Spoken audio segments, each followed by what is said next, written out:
How long does it take to get an expungement in Oklahoma? I'm told attorney James Worth, and that's the topic, is how long does an expungement process take?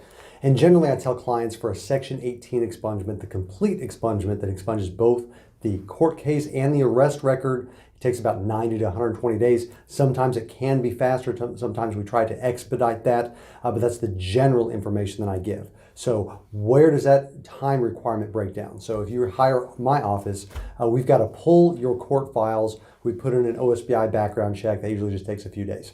We have that information. We draft up the petition. That can take a few days. File that with the court, and then we get an order setting hearing to the judge. Now here's where it takes up a little bit of time. The statute in Oklahoma requires that we give 30 days advanced notice of this expungement hearing to interested parties. That includes the DA, the arresting agency, the court clerk, we've got to give them 30 days advance notice. So that means that we have to have the date far enough out that we can give notice to those parties and still have them with 30 days prior to the hearing. And then of course we are subject to the judge's calendar and how quickly things can get set there.